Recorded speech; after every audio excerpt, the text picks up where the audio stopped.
That's my dog expressing his discontent, his unhappiness. The Warriors suck. That's the bottom line. They're a bad team.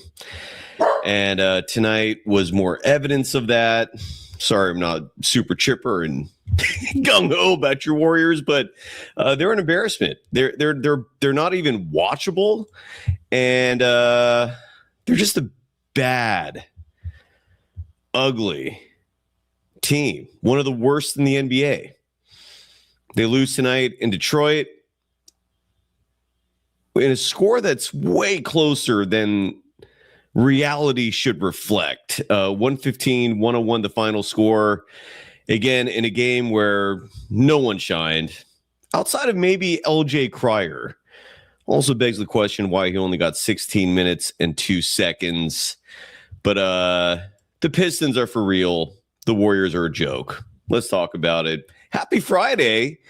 We may get the professor joining us. This is how bad things have gotten for the Golden State Warriors. No one even enjoys watching this team anymore. I had lunch today with a certain individual who calls himself one of the biggest fans of this show. And I had to hear from him that he checked out weeks ago. And his reasoning for checking out on Warriors basketball is, who wants to watch Podziemski? Like, who in their right mind wants to give up valuable time in their life? The most precious commodity imaginable. So you can watch a below average basketball player who is only getting minutes because he's the coach's fave. It's embarrassing. It's a joke. And yet here we are. Again, 115-101 the final in a game that was not that close. It's the Warriors were in this one for the first half, meaning they stayed within striking distance, and then the Pistons pulled away in the second half. And even without Cunningham, there are just levels to this. And the Pistons are at one level, and then the Warriors are at that bottom level. It's a joke. It's an absolute joke. And for folks who think Kristaps Porziņģis might work out, we'll talk about why that's a laughable suggestion. Oh, goddamn, this team needs change. Let's break it down. Happy Friday. We got that going for us. We'll, again, the professor, Armando Lara, may check in. He told me he's busy on his channel, Spreewell was right, covering the Hawks-Rockets game. And I did make it very clear to him, look, man, you're not going to win any new fans just bailing on your team. I mean, you got to be committed. You got to be consistent. But the professor's rolling to the beat of his own drum, and I respect it. We're a Warriors show. We're going to talk about the Warriors. And if the Hawks game ends in time, Armando may join us. If the show finishes before that opportunity, then Armando won't join us. Tomorrow at least should be riveting in terms of the Warriors of getting on a plane tonight from Detroit. What? And going to Atlanta, a.k.a. Magic City, to take on the Atlanta Hawks. We'll preview that. But this sucks. This absolutely sucks. Happy Friday. You got that going for you. We're powered by FanDuel, and the program's called the Golden Days.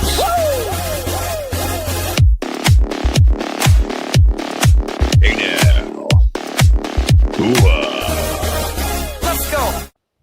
Yeah, let's go, baby. Welcome to the program. My name is Cyrus Saatsaz. You can follow me on Threads and Instagram at DogWild. Over on Twitter, my handle is at Surf Journalist. The program on both platforms at Golden Days Pod. We're brought to you by FanDuel, and I'm on the Sportsbook's website right now.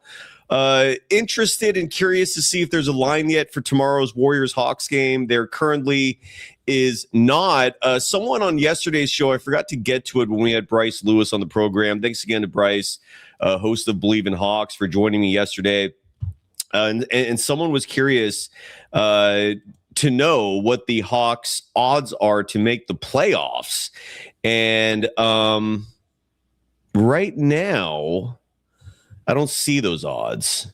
Otherwise, I'd try to enlighten you. I'm guessing it's largely because the Hawks are at this moment playing in Houston, the toughest test of their run since they made the Kuminga trade, the toughest test of their 11-game winning streak, and they're getting their asses kicked tonight, so that winning streak is going to end. They're losing 114-85 in Houston. JK not playing. So regardless, we'll see if the professor and company joins us in a little while. And I'm guessing that's why FanDuel doesn't have anything listed currently for their lines in regards to the Warriors or the Hawks. Again, that game tomorrow, but tonight the Warriors played and they lost by final score again, 115-101 in a game that just did not feature anything really worthwhile outside of maybe LJ Cryer. I know D'Anthony Milton had a somewhat decent game, not a great shooting night. Brandon Podziemski, huge surprise, got the most minutes, 30 minutes, 25 seconds. If you're curious to know why does Podziemski still get the most minutes, that would be a question one of the beat reporters should be asking Steve Kerr. We'll find out if they did ask him that. Something tells me they did not, because it's very rare for the Warriors media pool to question Steve Kerr with topics that are actually challenging and maybe more importantly, what the audience is fascinated to learn. That is unfortunately not on the agenda for Warriors media, not named Golden Days. Their priority mostly is, how can we make Steve Kerr like us more? So someday I could text them and ask him to, give me some quotes for a book, or maybe he'll give me some cookies in bed someday. I don't know what's going through their ridiculous minds, but the FanDuel player of the game is not anybody who started this game tonight. It was someone who came off the bench, and he only played 16 minutes and 2 seconds, but they were a solid 16 minutes and 2 seconds. LJ Cryer, 10 points, an assist, and a steal. What the hell? You're a FanDuel player of the game, largely because he went 3 of 5 from beyond the arc, which is damn impressive. That's 60% shooting from outside the 3-point line. So kudos to him. Our FanDuel player of the game, LJ Cryer, who was on the bike for a lot of this game. Maybe if you're trying to spin this in like an optimistic direction, you could argue that Steve Kerr, in his infinite wisdom, only played LJ 16 minutes and change because he's dealing with that hamstring issue. We did again see him on the bike in this game during timeouts. He was not sitting on the bench that much. So, yeah, congrats to LJ Cryer. And other than that, some stats that popped to me. Guy Santos went down early in this game with an ankle injury, and it did look serious at first. Guy went to the locker room, came back out, and gave the Warriors 29 minutes and 47 seconds. Was one of the only players who looked competent out there tonight. 13 points, 5 boards, 5 assists for Santos, but he did unfortunately have 3 turnovers in the process. Did have 2 trips to the free throw line as well, making all 4 of his free throws. Draymond Green, not a good game, like at all. And maybe that's where the focus of this show should start, is the front court. The Warriors went with the Draymond Green, Kristaps Porziņģis front line. And Kristaps Porziņģis tonight was 100% back to being Tingus Pingus was in full effect, despite being available. And at this point, I have no clue if Tingus Pingus will be available for tomorrow's Warriors-Hawks game. But tonight, played just 10 minutes and 58 seconds against the big, bruising Detroit Pistons team that clearly loves to be physical with their opposition. And so you would think, all right, the Warriors now have a 7-3 center. Draymond Green's playing his natural 4 position. Maybe you got something here. Well, no, you don't. Kristaps Porziņģis was completely ineffectual tonight. played again in his 10 minutes and 58 seconds, very meager minutes, just 5 points to go with 3 rebounds. Did he get hurt? Did I miss that? I just want to make sure I somehow, he didn't get hurt, did he? Because the minutes are low. And I did watch the game, but it's hard to keep your focus when the team you're watching is not serious. It's very hard to pretend like you're analyzing the product in the game when they suck. BS Lots is saying he hurt his back. Hurt back from John Holmes as well. And G4M, I missed this part. He got hurt and was upset with Podziemski. Oh my god, how did I miss that? Hold on, let me check the socials real quick. Let's do a double loop back. That is kind of interesting. Armando Lara will join us in 10 minutes. But I want to really quickly, forgive me for missing that potentially exciting event. If there was anything exciting about that. So Porzingis with a back injury, forgive me for missing that in this game. I don't currently see anything regarding Porzingis being unhappy with Brandon Podziemski, but I'm not saying you're misinforming. I'm not saying you're lying. I just maybe someone will ask him about that post game. If who wrote that? G4M, if or someone else. If you don't mind following that up, and multiple people in the chat confirming that it was lower back soreness for Tingus Pingus that took him out of the game. I see. So G4M following up saying that Podziemski looked him off at the end of the first quarter. John Holmes in the chat adding in the first quarter he was wide open. I was actually I thought I was paying attention in the first quarter, saying it's hard. Forgive me. I'm sorry. This is torture watching this Warriors team. John Holmes in the chat saying he was wide open, meaning Kristaps Porziņģis, and Podziemski shot the ball and missed when he should have found the big man down low, and then Porzingis apparently not happy. Look, again, friendly reminder, Brandon Podziemski there's just nothing outside of maybe rebounding, which again, for a guard is not exactly a stat you look for from someone who's supposed to be on the perimeter primarily and defending and playmaking. 3 assists for Brandon Podziemski tonight. Did have a team high 15 points. Yay. In a team high 30 minutes and 25 seconds against 6 boards, because that's the one thing that the curly-headed let Will Ferrell describe him in more detail. You're a big, fat, curly-headed fuck. Yeah, that's the guy we're talking about, Brandon Podziemski. He's just not a good anything. He's not a good facilitator. He's not a good shooter. He's not a good passer. He's not a good defender.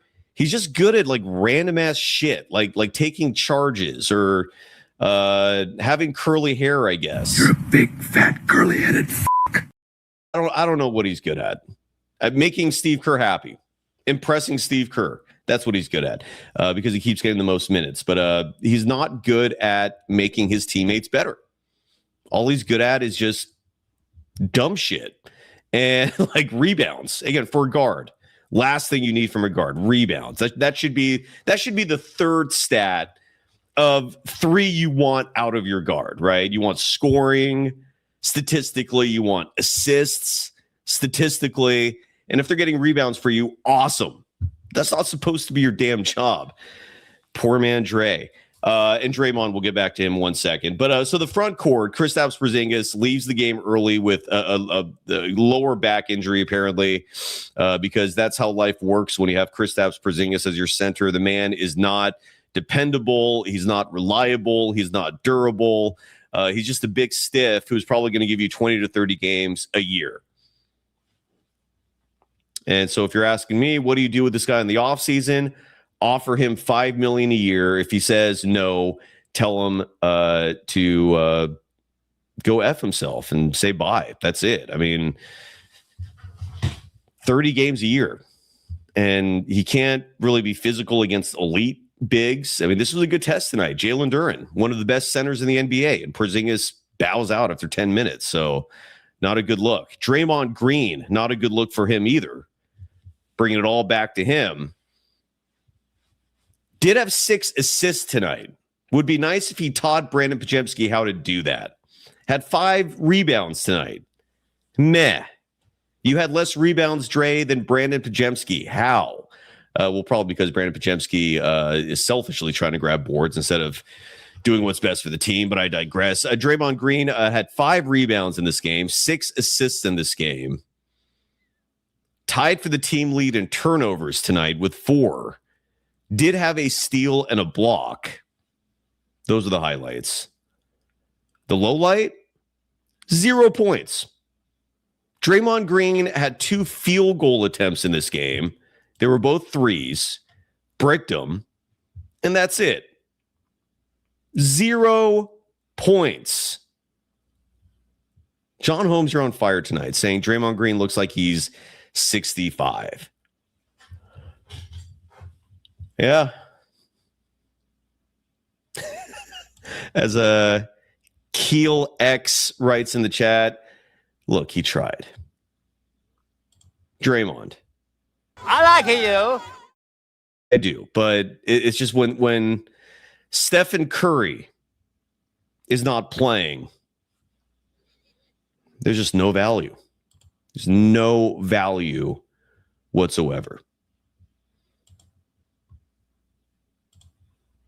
Elazar Ben Israel in the chat stating, I do remember watching this repeatedly, Paul Reed killed them. Paul Reed, the team's 3rd string center. Isaiah Stewart, Big Stu, that's their backup center. He was injured tonight, did not play. So Paul Reed steps in and killed him. Paul Reed had 15.6 rebounds tonight coming off the bench. Jesus Christ.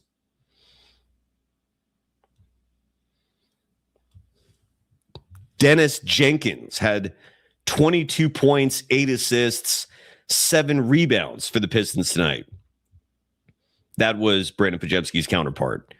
A guy who I believe was a 2-way player at the start of the season. I believe. I know he was a 2-way player extensively for his career, and he's starting to really carve out a niche for himself with the Pistons. Kudos to the young man. But 2-way guys should not be making Brandon Podziemski look awful.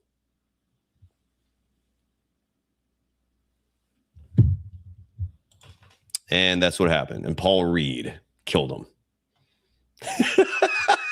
You know things are going bad when people in the chat are begging for Armando to show up to bring some cheer. Yeah, I don't have that in me tonight. I don't know how anybody can have that. Talking about the Warriors. What are the other shows saying?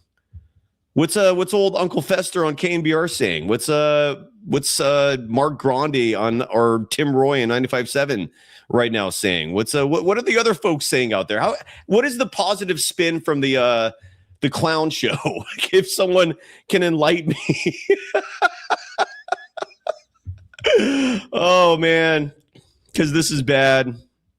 DeAnthony Melton, I kind of feel bad for him because he is a real basketball player, but he's not like someone who can carry a team on his own. Like he's not a number 1, 2, 3, or maybe even 4th best option on your team. DeAnthony Melton is a damn fine point guard. He's a damn fine basketball player, but he's suddenly like become arguably the most talented player on this Warriors team. Not the right spot for him. Okay, like he's not a top dog on an NBA team. And he did have 14 points tonight in just 22 minutes, 44 seconds. Didn't shoot awful from beyond the arc. He was 2 of 6 as a 3-point shooter tonight. That's good for 33.3%. But outside of the threes, he was 3 of 8 from inside the 3-point line. So he wasn't exactly efficient as a field goal shooter shooting 2s. Did not have a single assist tonight. Pistons are a damn good defensive team. Added 4 rebounds. Melton. Yeah, that's just you don't sign D'Anthony Melton to be one of your top players. It just doesn't work like that. I remember GP2 having a weird technical foul. Like the game went to a commercial break. They came out and GP2 was called with the tech. I never got the specifics on that. And GP2 had a respectable 14-point game, 3 boards, 3 assists, was 6 of 8 from the field because the man is just a cut master.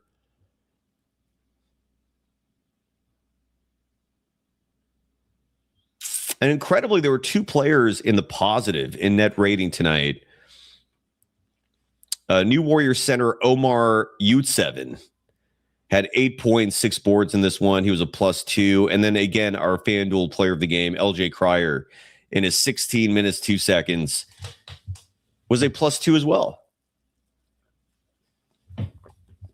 Those are the only winning minutes of this game among any Warriors players. So there you go. Yeah, Steve Kerr is up at the podium right now. I see Kev F in the chat mentioning that. G4M in the chat saying Milton is a shooting guard. No, he ain't. He is not a shooting. He's too small to be a shooting guard, man. That's where certain rules need to apply to these positions still. Size matters in basketball. D'Anthony Melton is 6'3". He has a good wingspan, but everything about him screams point guard. He's got the handles of a point guard. He can hold himself. He can handle himself defensively. But when you're putting him in the backcourt with another point guard, now you're reverting yourself back to like tattoo land. I must have done about 100 miles. Yeah, I mean, you can't have that. 2 of those in the backcourt. You can't do that and expect success. Stephen Curry is an exception to pretty much every rule imaginable. So if you're talking about Steph and Melton in a backcourt together, that could probably work. But that was back when we were talking about Steph in his prime. Steph now, if he's ever going to play again, I don't know. Let's see if there's any multimedia elements that have dropped. I'm going to do my best to track down that clip of Kristaps Porziņģis being unhappy with Podziemski. I love how Podziemski annoys everybody except the head coach. The out of touch, grossly inept, obtuse head coach of the Golden State Warriors who just never faces consequences. Ever. Can just do whatever the hell he wants in this world, and no one blinks an eye except for this program. The Warriors are on the cusp of missing the postseason 5 of the last 7 years. Think about that. That's where the Warriors are heading. And yet you have just dunces out there pretending Steve Kerr's still a genius. He's a great head coach. He's an incredible leader.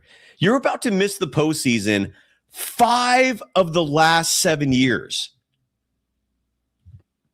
Is that math right? 4. I'm sorry. 4 of the last 7 years. That's still not great. You're making the playoffs 3 out of 7 years. 4 out of 7 years, you're not even making the playoffs. And that's the guy you want to brag about? Kev F going, but 9 rings, bro. 9 rings. Casey Jones has 12. Anyone out there who wants to worship the 9 rings, you better tape up a poster of Casey Jones next to Steve Kerr on your ceiling above your bed. If those 9 titles mean that much to you. Evan Ball, who I think is going to join us. Evan, hope I see you in the chat now. And again, the professor will join us time permitting. Let's see if there's any sound bites that have dropped. God, why don't we listen to Kristaps Porziņģis talk about his back? This is courtesy of Joseph Dykes. And he got access to Kristaps Porziņģis in the Pistons visiting locker room. And let's hear what Tingus Pingus has to say about the back injury that knocked him out of this game, limiting him to just 10 minutes and change in tonight's loss? Kind of started feeling it from the first quarter. Started spazzing up a bit. Tried to move, and while I was warm, I was okay. But in that one play, I kind of felt a little spasm. You're talking about the play where you kind of jumped up. Yeah. And right before that too was an instance. So I just back spazzing up a bit. Have you had back issues before? Early in my career a little bit, but honestly, I'm pretty good at managing and keeping the back strong. So I'm sure I'll go away pretty quickly. How you feeling right now? Feeling all right, a little tight now. So also once I cool down, it tightened up even more, but so I'll get it going soon. Do you feel like, tomorrow you might not have played anyways back to back. Do you feel like you're probably sick tomorrow? Probably. Yeah. We'll see. Maybe it loosens up tomorrow, and who knows, but right now it's pretty stiff. It's nice to Yep. Kind of started feeling it. Oh, my neck, my back, my neck and my back. Oh. And that one play I kind Was that like the softest excuse imaginable for taking yourself out of a game? Yeah, I felt like a little spasm. Like nothing about that sounded serious at all. Let's hear that one more time. Like listen to the words where like everything every word he uses to describe the injury is mild. But he took himself out. of started feeling it from the first quarter. Started spazzing up a bit. Tried to move, and while I was warm, I was okay. But in that one play, I kind of felt a little spasm. You're talking about the play. Just a little spasmy. Folks, apparently that's an excuse you could use to duck out of something that you're doing in life professionally. Well, I'm feeling a little spasmy. I don't know if I can feel it. I think I'm going to take myself out. Can he work tomorrow? I don't know. The spasms. I don't think my spasmy back is going to let me play tomorrow either. Yeah, I think I'm good on that Atlanta game. You kind of jumped up. Yeah. And right before that too was an instance. So I just back spazzing up a bit. Have you had back issues? Just spazzing up a bit. Yeah, but I can't play anymore. Oh, we got the professor in the house. Armando Lara. You missed nothing. I know you didn't watch the game, right? Or did you? I don't know. How are you doing, brother? You're muted, or we can't hear you. Maybe you're not muted, but I can't hear you. Can you hear me now? I can hear you now. Good. Yeah, we watch it off and on, and I watched the Celtics game in great detail, and I want to talk about that extensively. Talk about whatever you want, man. I like Armando. People in the chat are clamoring for you to be the voice of optimism tonight. I got the grump, dude. There's like nothing about the Warriors that gives me a glimmer of hope, of positivity. Like nothing. Like I just see the Warriors and it's like a black void right now. What's your takeaway from this? I learned a lot from watching that Celtics game. Celtics and who they play tonight? Celtics Warriors 2 nights ago. Oh, you watched the replay of it? Okay. No. I watched it as it was happening. We just haven't been on in a week. Does that make sense? So you want to revisit a game that happened last week? No, from 2 nights ago, 3 nights ago, or 2 nights ago. 3. Yeah, that's what I mean. Yeah. I learned a lot because that's a national televised game, and one thing I noticed about tonight was supposed to be a nationally televised game, but it got bumped for the Rockets, Atlanta Hawks, which I also learned a lot from. And the Celtics game, I learned a lot because the coaches were coaching the Warriors extremely hard. And so it taught me a lot about what they think and where they're totally mis-scouting their own team. It's ridiculous. Who, the Warriors or the Celtics? So what do you mean by that? The Warriors coaches are mis-scouting their own talent. They have no idea what they have. How so? Well, so one thing I really noticed was in the first 2 plays of the Celtics-Warriors game, Porzingis got 2 blocks and he hit a 3. And the bench and the Warriors coaching staff was so excited, and it really dovetailed with his 30-point performance against the Wizards. And they were so excited about that. And it's this idea that with Porzingis playing so well, he could spread the floor for Steph Curry. And you just keep watching a little bit. And you see Porzingis operating in space. And he gives up 2 consecutive 3-pointers to Jason Tatum off a pick and roll screen.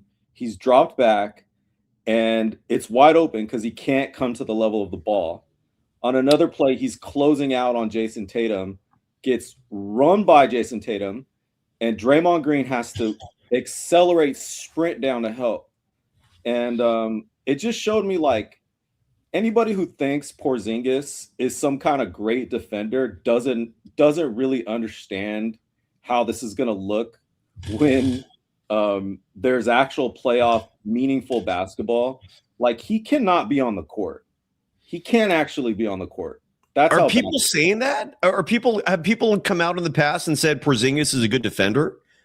Yes. Kawakami and Nick Friedel said it this week after the Wizards game, and they said the vision is for Steph Curry to come back and to play alongside this version of Porzingis. People in the chat have said the only thing bad about Porzingis is that he can't stay healthy. That if only he could stay healthy, this is some kind of deep run playoff team. Oh my God, that is funny. It is funny. Sorry to interrupt you. A fully healthy Porzingis cannot be on the playoff court, just like Al Horford can't be on a playoff court. That's so you want to take. That's what it is.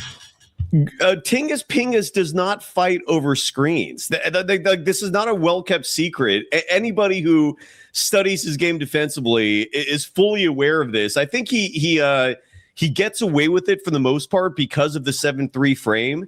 And so because of the size, he can still disrupt shots to a certain extent, even when he's ducking below screens and giving opposing players an opportunity to just have a wide open shot. He gives opposing players space, like he provides it. And I'm in shock that people are actually look. Kawakami, his words mean nothing, dude. He's just a puppet for the Golden State Warriors. Organization.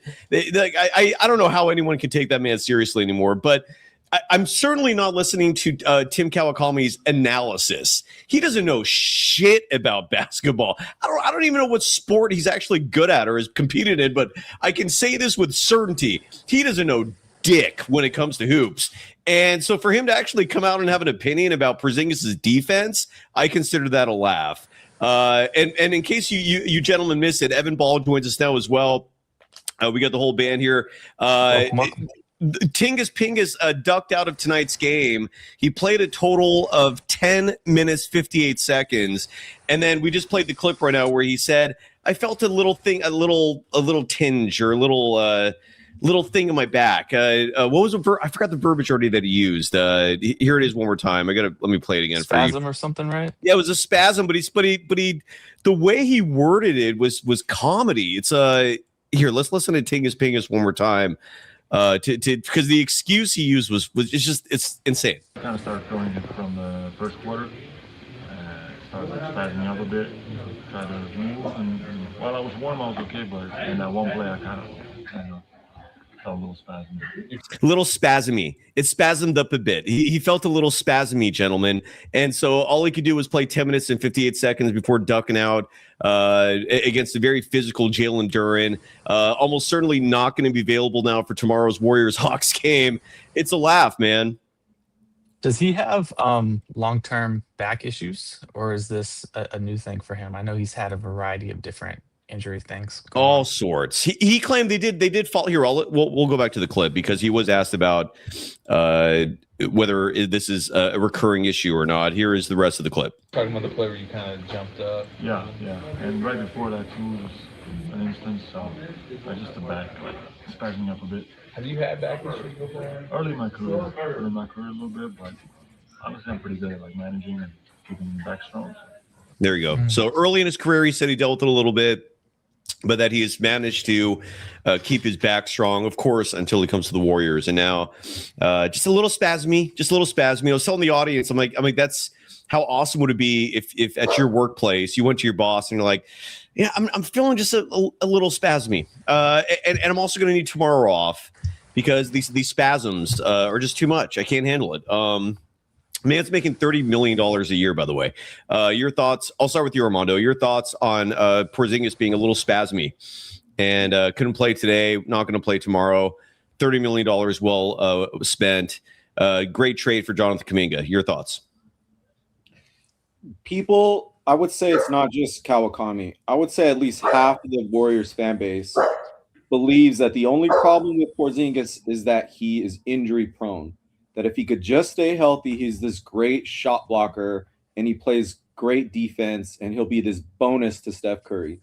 My opinion is he cannot move in space and he will be unplayable in any meaningful, serious basketball, just like Al Horford was going to be unplayable. But we didn't even get there because he's old and had a calf strain, as predicted. Gentlemen, Evan, I want to ask you this. The Warriors are on the cusp of missing the playoffs for the fourth time in the last 7 years. Will Steve Kerr ever face accountability, or will the 6 finals trips, the 4 rings, does that buy him infinite immunity from any accountability, from ever facing consequences? You know, I don't know if it's the finals trips, but there's clearly something that's happening within the organization. Because even following Kuminga's departure, it feels like everybody closed ranks and doubled down on like, hey, we're actually on board with this strategy. We support Kerr. Kerr's come out and talked about how glowing he is over Podziemski and, you know, and framing everything as it's all just like unfortunate and not, as Armando predicted, the result of bad coaching decisions, why everybody gets injured over and over and over again. Yeah, I don't know, man. I don't see a world where while he's still a coach on this team, he gets any accountability. I could see a world where the pressure, the critique actually starts coming from the outside and there's like a mutual parting of ways at some point in the future. And then down the line, people are actually like, actually, Kerr was fucking up those last like 5 years or whatever it was. I could totally see that. But right now, it just doesn't feel like that's actually what's happening. There's for what I really think are kind of like existential survival reasons for the franchise that is afraid of going back to be a franchise that nobody really cares about and nobody wants to come to. They have to kind of double down on, actually, this is all good. We're filled with high IQ people, and like the only reason this isn't working is because of accidental happenstance. But like we have the key personnel in place to make this go, and the coach is part of that. He's been our leader for so long and all that. Like it's the sell, man. You got to sell it. Evan, you're a television and film writer. You're literally a professional. We can call you about as much of an expert as you can get in terms of creating narratives. From that perspective, what's your take on this mess and the fact that the Warriors are continually trying to push narratives that run counterpoint to reality? Like, I feel like anybody with even half a brain can see it, but the season ticket holders seem to be lapping it up. What is your take on the narratives that this team keeps pushing out? You know, I think it's like, not to get too deep, but any kind of like Scarface style movie where you see a rise where there's some hard, like the hero has some hardcore tendencies, right? Whether it's American Gangster or Scarface or whatever, it always tends to be this like determination, this willingness to maybe like do something a little more hardcore, a little different or whatever it is. But that tendency brings them success and then goes unchecked as anybody who challenges them on the way up gets kicked out. And then now nobody's checking that tendency. So then it also leads to their downfall. To me, that's exactly what this feels like. At some point, it was like, oh, Kerr's actually untouchable and unquestionable. And we're all on board in that because it's gotten us X amount so far. And like, let's not take into account that there's any other circumstances, whether it's luck of the draft or whether it's just like having ascendant players or even just the accidental, how did it even happen that Kevin Durant came to the team, things like that. and so you're willing to, you buy into the fluff, right? You buy into you buy into the story that person is telling about their life, that about like, I'm the hero of this. And so now that person's unchecked, and so of course the downfall comes when nobody's there to corral them and be like, hey, this tendency you have is going too far and it's actually costing us things. Like that's what it feels like to me. And the Warriors now have a game, another game tomorrow, the second of a back-to-back, and it's a game we've been talking about for pretty much the moment the trade happened. Kuminga to the Hawks. The Warriors are now traveling there. You gentlemen watched the game tonight that did not feature Kuminga, and I'm looking up the injury report right now just to see if there's any update on the status for tomorrow's game. But while I look that up, Armando, what did you see from tonight's blowout loss? The 11-game winning streak is snapped. Again, Kuminga did not play, but what did you see from that game, and why did Houston beat the piss out of the Hawks tonight? I wanted to address one more thing I saw in the Celtics game before we. Is that okay, or should no, we? No, not okay. No. I'm kidding. Of course. What else? One thing I saw the Celtics versus the Warriors was in the very first 2 minutes, Brandon Podziemski got posted up by Jaylen Brown, and he stood him up with his chest and actually slowed Jaylen Brown down, and kind of Jaylen Brown took a turn. He turned over his shoulder to do a fadeaway, and he missed his shot. And it looked like good one-on-one defense. And what I noticed in that moment, the entire Warriors head coaching staff just immediately broke out into standing applause, and just overreacted to like this excellent Brandon Podziemski defense. You keep watching a few more minutes, and Brandon Podziemski gets absolutely roasted over and over again off Derek White curls, Jaylen Brown post-ups, and the coaching staff is just dead silent. They're just standing, they're just sitting in their chairs. And it really cued into me something, Cy, that this coaching staff knows that it has made its bed with Brandon Podziemski, and that they're aware that a part of the front office, and part of that front office is now at the Atlanta Hawks, wanted them to invest developmental minutes in Jonathan Kuminga. Mm-hmm. They chose, instead of giving 30 minutes a night at small forward to Jonathan Kuminga, they were going to give 30 minutes a night at the same position to Brandon Podziemski. And they know that that told me that they know that this has to work out well for them, and they're really rooting for him to do well because they all want to be re-signed. I don't think Steve Kerr has any kind of contract in the bag. I think he's trying to prove himself, and he needs this thing to go well. That's why he'll put Brandon Podziemski out during garbage time side when they're down 20-30. He'll put him back out there to get stats, because I think he knows he made his bed with this guy. Yeah, 100%. That moment really, like little moments like that, really cued in on it. And I just wanted to highlight that. I don't know what you think about that, Evan. No, I agree. I think it's just the sunken cost fallacy, man. Like, they just dug themselves a hole so deep that to pop out of it and be like, actually, we made a mistake, would look so detrimental. It'd just be hard for them to be able to take it with their pride and their egos. But also, they've been convincing everybody for years that this is the right path and this is going to get that 5th championship and that Kerr knows what he's doing and all that stuff, right?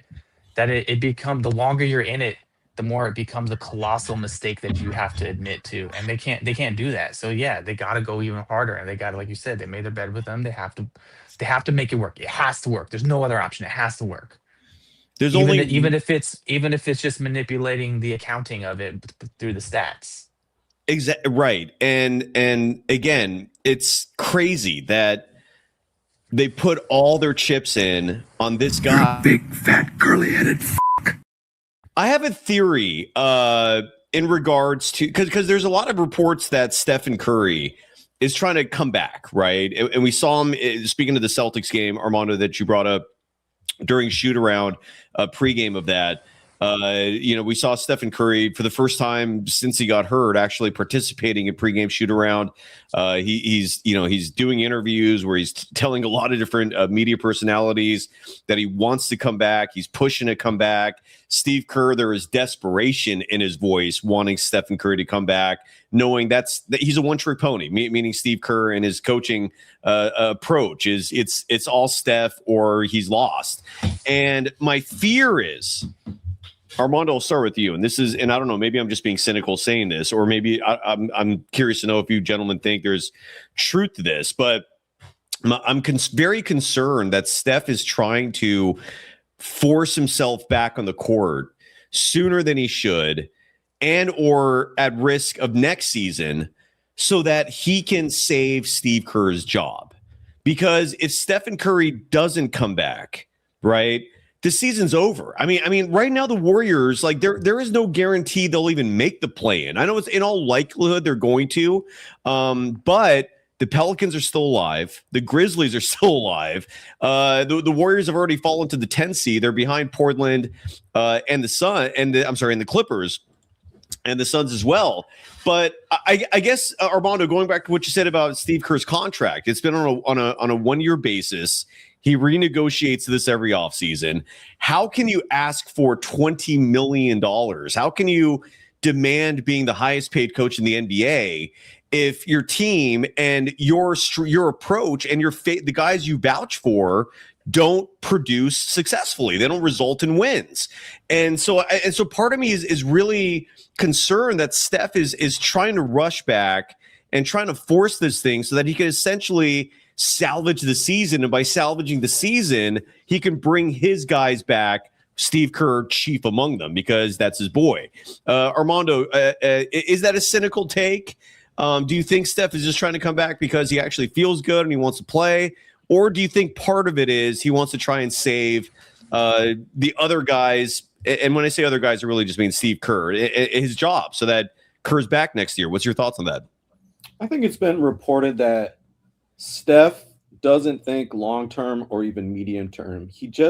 The way that Steph keeps his irrational confidence is by focusing on the next play. And he just really enjoys playing basketball, and they want to give it a go because they irrationally believe they can win with heliocentric ball around a 38-year-old Steph Curry. And I fully believe he just believes that. And they don't really see the losing as related to that. They see the injuries as fluky, which is just mind-boggling. And I really think that it's really dangerous what they're doing. And I don't know why. It has been reported. I think Dunleavy, or I can't remember if it was Kerr, said, they're not just going to rush Steph back if it's not right. I think the goal, it was insinuated today that for Steph Curry to come back with 6 or 7 games left to ramp up, quote unquote.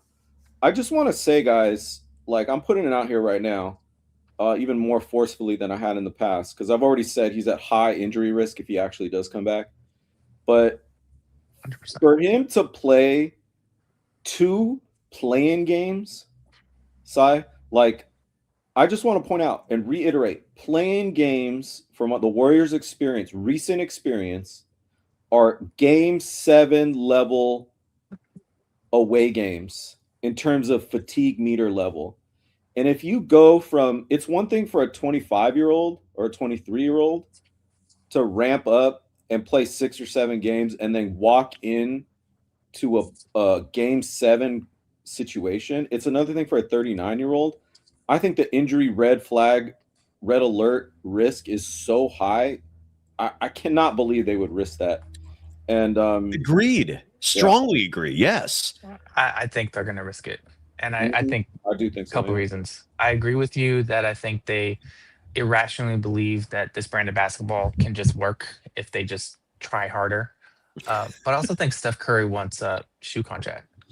And that's that's as short term as it gets too. It's he's been a shoe free agent. I'm actually surprised it's taken this. Oh well, I don't know if I say I'm surprised because there's been longer conversation around this, but I think there is a narrative where it is surprising when you think of somebody of Steph Curry's caliber not immediately just jumping to another a sneaker manufacturer, and maybe there's some version, some like do not compete for the rest of the season or something like that. Who knows if anything is built like that's possible? But I think he wants a shoe contract. I think he has to prove that he's still relevant and that he can still be flashy and sell merch in expensive games.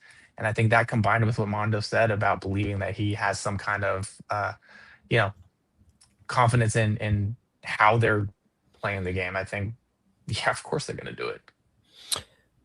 If that's 100%. true, Evan, in your opinion, gentlemen, and I guess, Evan, I'll start with you since you broached this subject. Is it greedy? Is that approach greedy? Like how much is too much? Like Stephen Curry is already probably a billionaire, if not close to it. So he doesn't need a new shoe contract. Like he's got generational wealth at this point. Is he greedy? Like at what point does that word, the G word, greed, start to apply here? Like how much is enough? Is it ever enough? Your thoughts? Yeah, I don't know. I mean, I think from the outside, it's really easy to point at that. But I think when you're inside, this is what everybody in his team is telling him. This is what our reps are telling him. This is what the conversation is about him being able to extend his legacy and his money making into the future. I don't think when, like in culture conversation, I don't think greed is a thing that comes up about it. I think it's like on one hand, you try to win at basketball, and on the other hand, you maximize your marketing opportunities. And he has a name, and he still sells jerseys, and he's still a big person, like one of the faces of the league. And it's just a thing you do. Armando, what are your thoughts on this? I mean, you teach this subject, and I love this subject, and I don't think it's greed. I don't think it's greed. I think he needs the money. I think he knows this is the last time he's in 1 or 2 more years of a max $60 million contract, and you're talking about the rest of your life. Like the plan was to have a lifetime shoe deal with the shoe company, and they instead of paying him, they literally said, "We're not selling basketball shoes anymore, so your contract is null and void." And think about this. It's about getting that $10-12 million in retirement. I mean, the goal for a guy like Steph is to have a Kobe Bryant shoe legacy, to have a Jordan shoe legacy, and he's an utter complete failure at that. There's no way 2 ways about it. He's a total failure. And so it's a pride thing. It's like ego pride type thing. As Wordman said in the chat, having money. It's like you probably need the money because your expenses are high, right?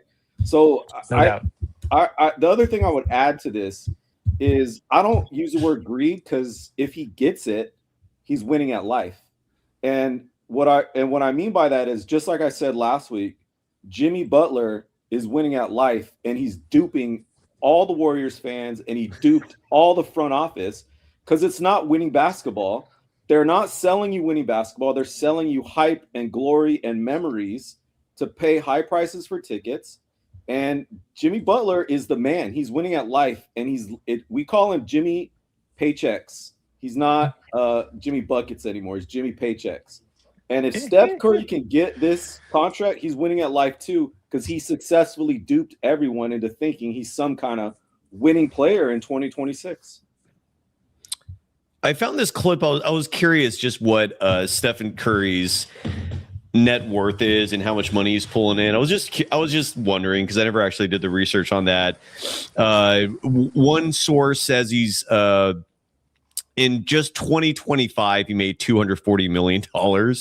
I don't know if that's true or not, but there's actually he also had a movie come out, and I think it's at 2 movies, was that the beginning right? of this year? Yeah, whatever. Well, he's been in 2 movies, and he had the TV show. He had the TV right. show. Yeah. And who knows how much he actually made with Under Armour, but before, because at one point Under Armour, he was making a shitload of money with Under Armour. It wasn't like what happened near the end there is something that was, an issue throughout. It just, and again, I'm very curious to know what happened at the end there. Like, why did Under Armour flail as a brand? I mean, why did it turn into like the shoes? Nobody's buying that shit because they're not selling shoes. Nobody's buying that. But people were buying that shit. I guess I'm asking, like, what happened? What changed? Under Armour was making money. Why are you shaking your head? Are you telling me that it never did? Dude, go to any court, go to any place. Like, no one is wearing Under Armour basketball shoes. Like, well, not now, but kids bought Curry's shoes. So they did.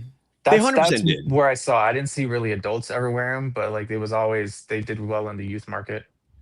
But yeah, that was a while ago. There was a point where like Curry brand was making money. I don't know what happened because Under Armour right now clearly is a brand for primarily for boomers and so you guys saying were or are? Were as in 2015, 2016? Yes. Or are as in 2025? No. Like in the peak of the dynasty, Stephen Curry's Under Armour Curry brand was baby. What have you done for me lately? That's fair. That's fair. That's fair. But it was again, this clip, let's just listen to this real fast because I don't even know who's doing the interview here. This is Complex Magazine did this interview. And here is Stephen Curry when asked, are you worth $240 million? And here's what Steph had to say. I'm a little surprised someone actually asked him that question. A quick Google search says that your net worth is $240 million. Is that accurate? And express. I don't know. I don't really care. Does it feel like it's far off to you? Does it feel like it's close? To be honest, that's not something I really worry about too much. I got somebody that takes care of that for me. But me and Maury, we hate talking about legacy. Like that's self-serving. It's just you want to have something that you look back and are proud of, knowing we've been blessed with so many opportunities and so many resources and so many relationships. We want to be good stewards of it. All right, so he ducked the question. Look, Armando. What's up? Say again. What? Or maybe I can't hear you guys. Oh yeah. Hey, by the way, Sharia is going to join us right now too, but I don't know. I just wish Steph would be a little more vocal when it comes to Kerr, man. It's a bummer. What are you going to do? Sharia joins us. Sharia, how are you doing, kiddo? I'm doing well. How are you guys doing? What's up? Evan, you can hear her, but you can't hear me. I can't hear Armando or Cyrus, but I can hear you. You can hear me. Something's very bizarre about that. I would recommend, Sharia, if you don't mind telling Evan to just leave and come back. Sometimes. No, it's probably mine. I have an iPhone 12, so it's probably me. I'm going to try it again. No, you're good. I can hear you. We all can hear you. The problem's with Evan. That happens to me too, though. What's happening to Evan does happen to me too. Right. But what I'm saying is it's not your problem today. It's him. So don't go anywhere. How are you doing, Sharia? Good to see you. I'm okay. Just making my rounds, looking at these games. Do you like Armando's background with Kathy Bates' character from Misery? Yes, I do. Looking at all of us in a creepy manner, like I don't know if she wants to kill me or do very bad, naughty things that I have no interest in doing. I don't know what that look is. It just ain't cool. It ain't cool. Stop looking at me like that, Kathy Bates. Let's see if Evan balls. But Evan, can you hear us now? Can you hear me now? Yeah, I'm back in. All right, there you go. Sharia, what was your reaction to tonight's game? Did you watch it, or were you a traitor like those two who have bounced and are now Atlanta Hawks fans? I'm a traitor. So what I did was I was watching the Hawks on my TV in the living room, and I had the Warriors on my phone. So that's exactly what we doing. did.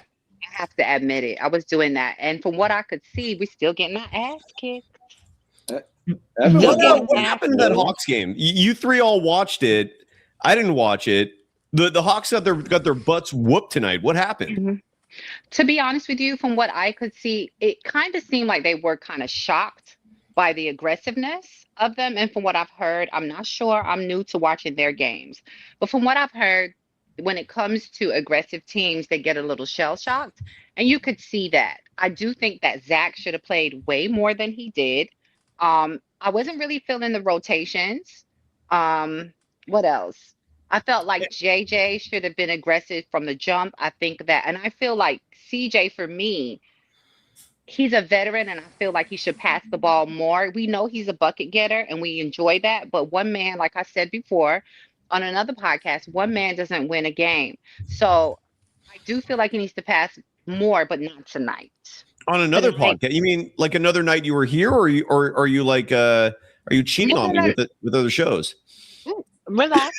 What I'm doing I'm is kidding. I am enjoying the Hawks and I am not enjoying the Warriors, but I'm still down. I'm still down, you know? I hear So you. I I hear you. still watch the games. I still come through, but I have a lot to say as far as JK goes with the Hawks podcast because you remember the narrative.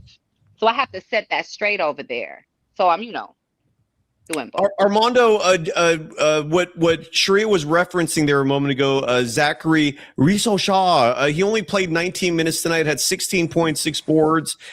He did not seem to be the problem tonight. Jalen Johnson, however, how did he get held to just 14 points? Was it Amin Thompson who shut him down? Like, what did you see there? So tonight was a fantastic game to watch the Hawks. I learned so much about them, and I believe they did too. They really learned a lot about themselves and what's going to work. This was a great experience for them to have, and I totally agree, Sharia. Zach looked like he belonged, and man, he was taking forceful step back threes, forceful rebounds, playing elite help defense, and I think it's not about he should have played more. It's they saw something like, oh, this is a guy that could be a dude during meaningful games. Like you learn stuff about guys, not playing against, not going 23-7 against tanking teams. You don't learn shit about your team. And the other thing they learned, they saw a Rockets team which has the same length that they do. And they actually struggled the other night against the Nets, who have length too. And they don't really have an offensive fulcrum to like depend on. And they kind of like overpass in these situations. And they were getting the Rockets were getting a ton of deflections the way the Nets did. They couldn't just do whatever they wanted.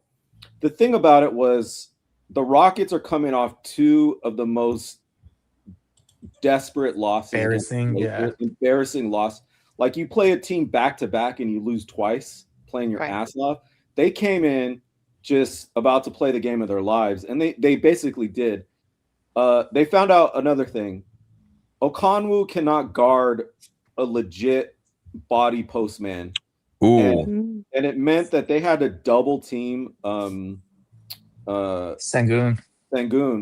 And so what the Rockets, once the Rockets realized that, they got Kevin Durant and Sengun into pick and rolls, and then they would get Sengun a pass in the short roll, and then they'd have to, in the third quarter, they'd have to send a double, and they would get Amin Thompson alley-oop dunks. And it was really easy for the Rockets to score, and it was really hard for the Hawks to get easy buckets. Like they got tired at the end.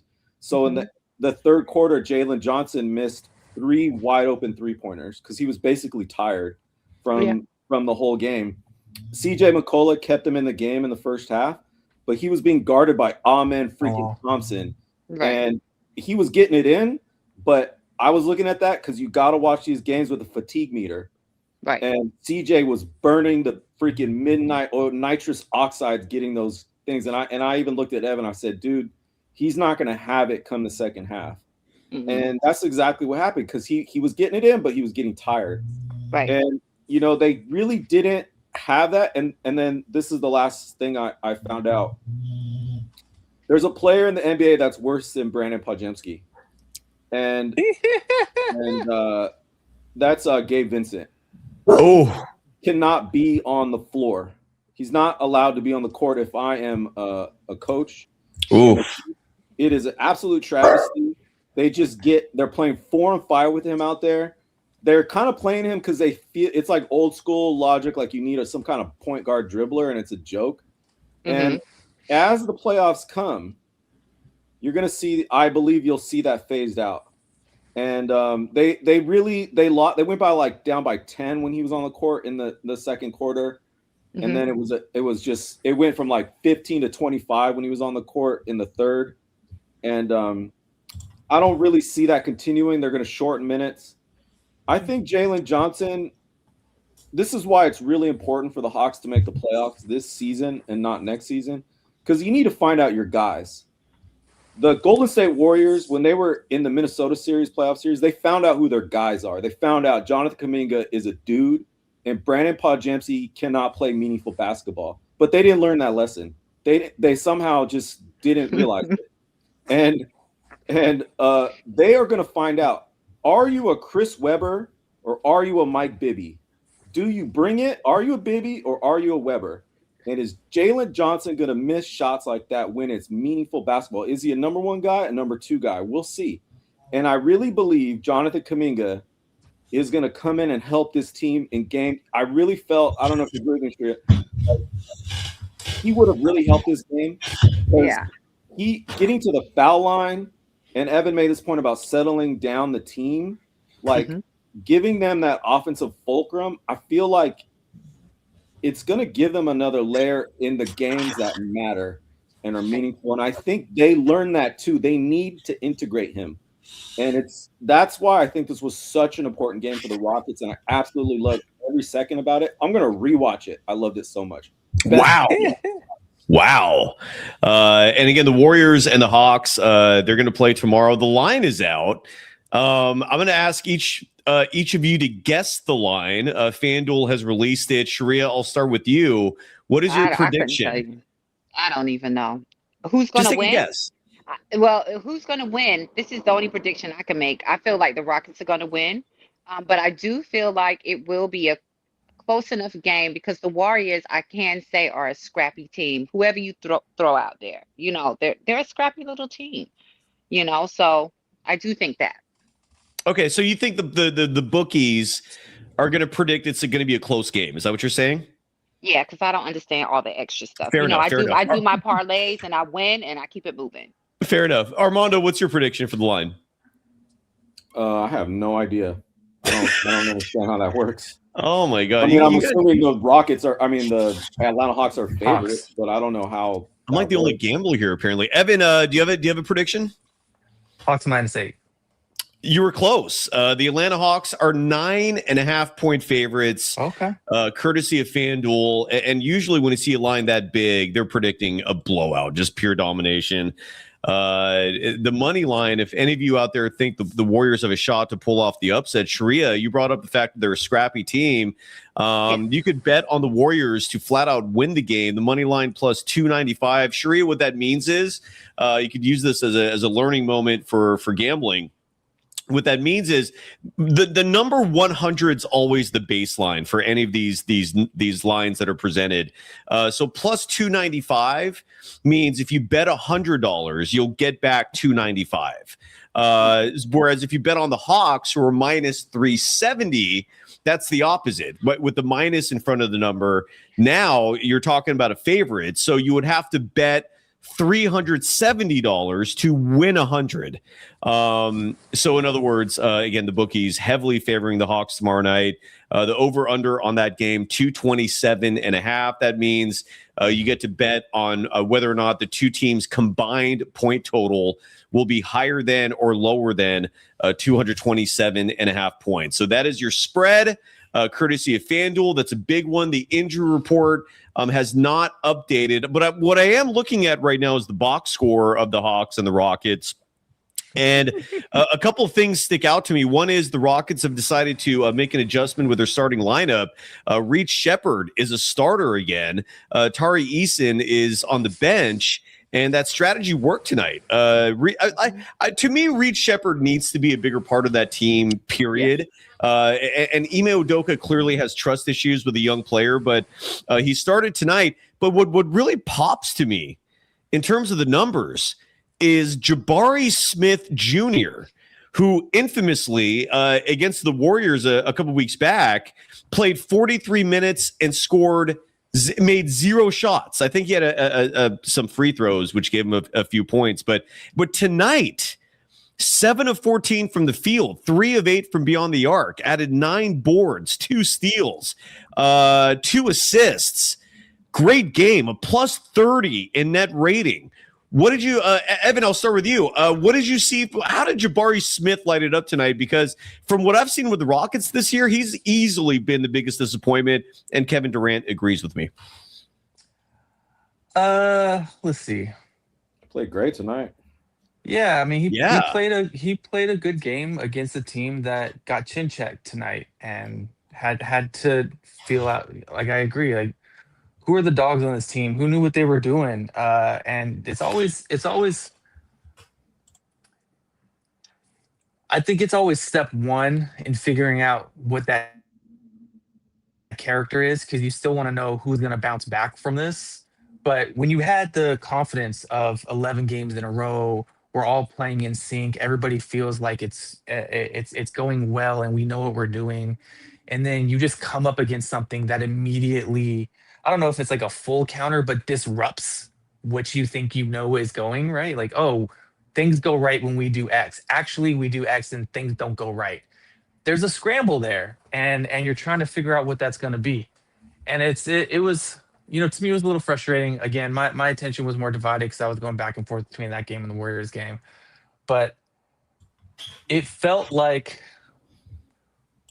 it felt in some ways like a better version of watching the Warriors right now, because I feel like the entire Warriors game plan is just scramble for points.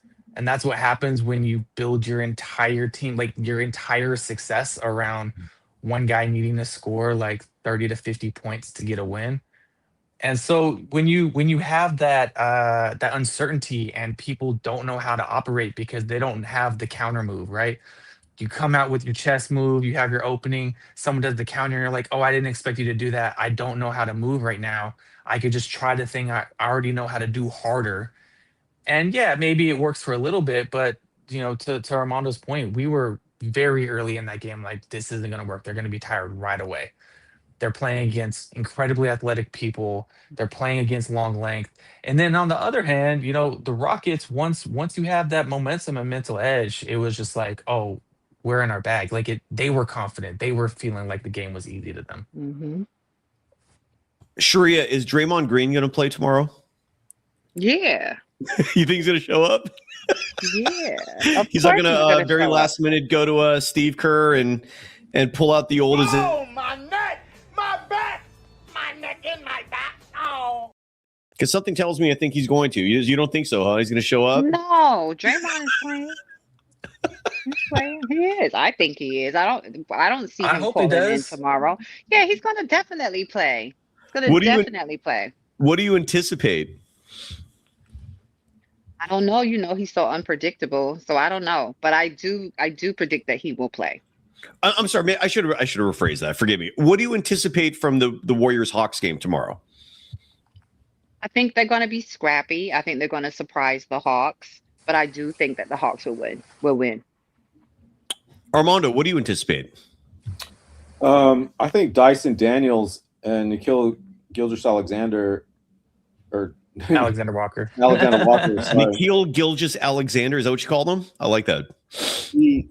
I feel like they're not going to let the Warriors get the ball at the court.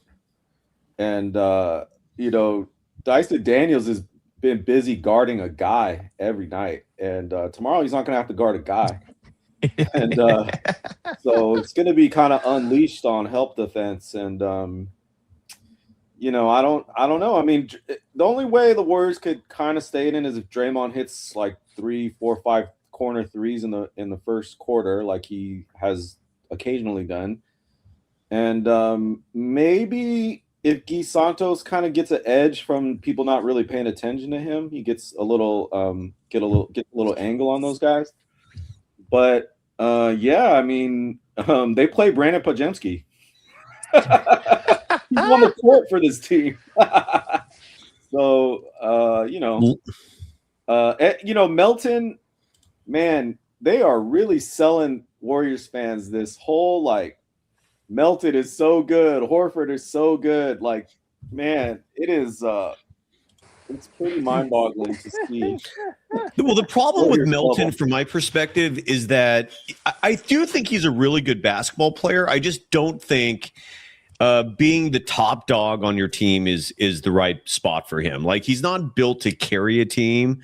He's not built to be like the number 1 or number 2 guy in a team. He's built to be a role player on a very good team. That's ideally what you want from DeAnthony Melton. Not everyone's hurt, you're our best player now, go kick ass. Like, you're like, that's not like, no, I don't think anyone's ever even pretended that DeAnthony Melton could be that guy. The anticipation always was that hopefully he's an incredible compliment to Stephen Curry, which I do think he was. And unfortunately now he's in the spot where he's the top guy. Like in other words, when opposing defenses are strategizing against this version of the Golden State Warriors, Brandon Podziemski is not the guy they're looking at first. Hell, he's the last guy they're looking at. The guy they're looking at first is Melton, because talent-wise, I don't think there's anyone better on this team. Would you agree or no? I don't agree that teams strategize against the Warriors anymore. Fair. I think they look past the Warriors. That's fair.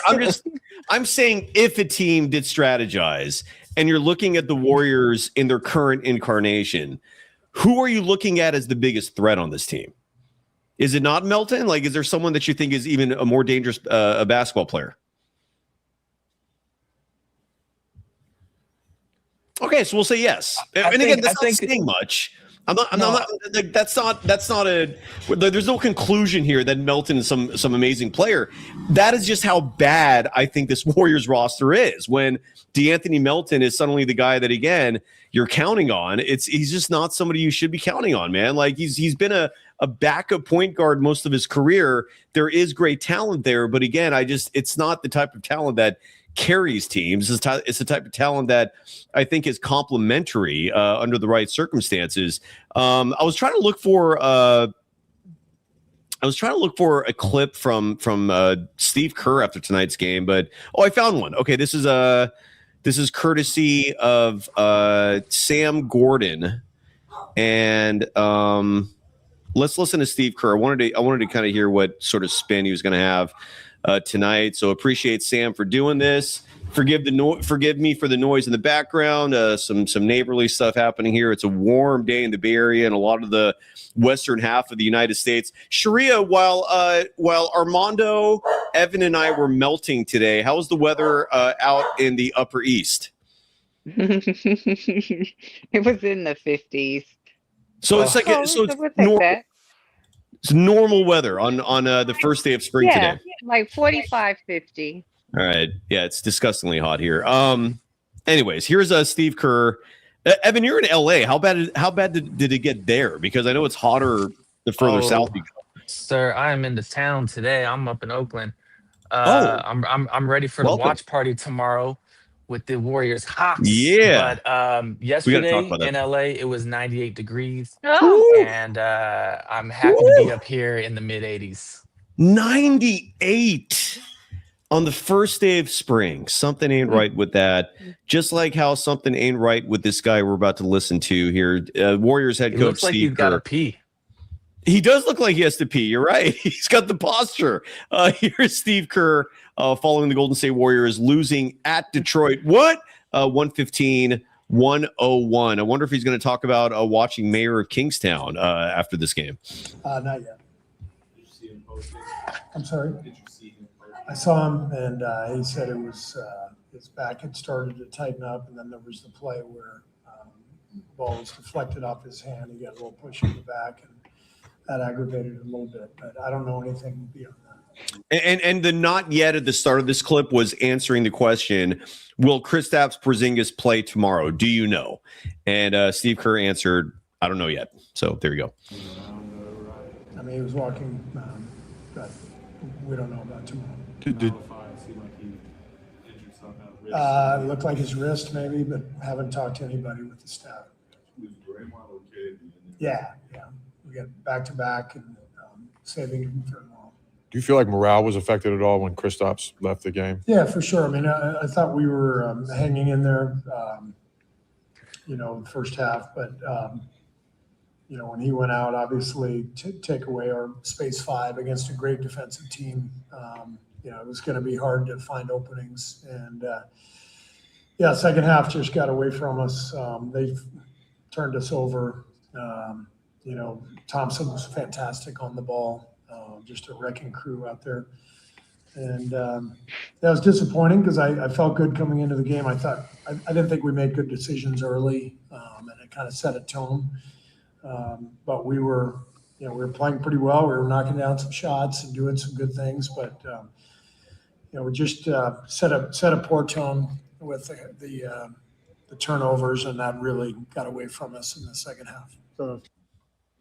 And that's Warriors head coach Steve Kerr. That was courtesy of Sam Gordon of the San Francisco Chronicle. Ladies and gentlemen, when the time comes, and who knows when the hell that time is going to be, but when the time comes and that man is no longer answering questions as the head coach of the Golden State Warriors, I will personally host a watch party. I don't know when that's going to happen. When it does, we're celebrating. However, you don't have to wait until that day comes to get together with certain Golden Dazers, because tomorrow night there is a watch party in Oakland, California for the Warriors and Hawks game, and it's at arguably the best food truck in Oaktown. Armando, Evan, whoever's selling this thing, take it away. Promote and let people know how they can join you. Yeah, tomorrow night at the Aloha Club in Oakland. It's a block away from the Fruitvale BART station. Great little longest bar in Oakland. And 5 o'clock is game time. The manager is going to section off a part of the bar for people, but I have no idea how many people are going to show up. Who knows? They got TVs all over, and there's a taco truck out back. It's not the greatest taco truck in Oakland by long shot, but it's good. And yeah, it's chill. It's a dive bar. It's fun. I would say only come with a good attitude, man. We're gonna enjoy it. Be a good opportunity to meet each other. That's why we wanted to host it.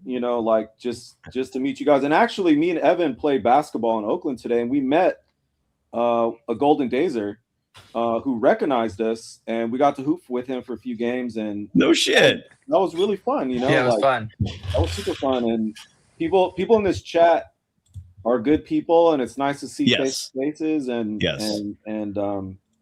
it'll be fun. We'll be out there chilling. 1,000%. This is their Instagram page. I was trying to just check out some visuals of this bar. So this is literally the longest bar in Oakland. Yeah, and that's the brand. No, I like it. To me, if you have a business in a big city and you have a claim to something like that, like where you're the biggest of something, the longest of something, dude, I say brag away, man. It's great marketing. So that's the Aloha Club. If you're watching this on YouTube, we're showing some visuals right now. Here's another visual. And again, days are late now. So tip off tomorrow of the game. I haven't had a chance to really look at when the game's going to start. So Warriors Hawks. Sorry, take it away. Yeah, do you know?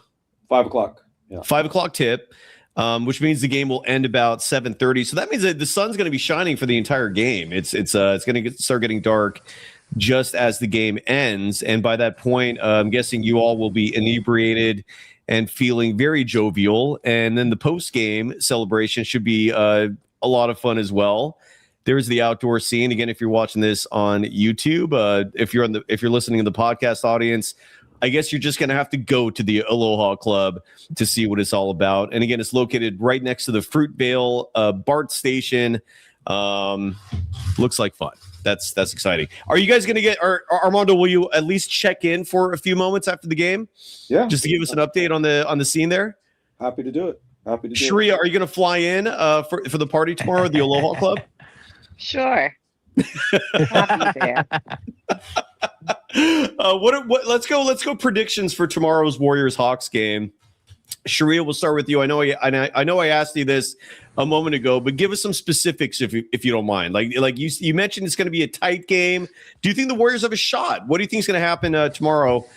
We still don't know if Kuminga is going to play, but we do know the Hawks are favored by 9.5 points. Kuminga will play. It'll be belt to ass.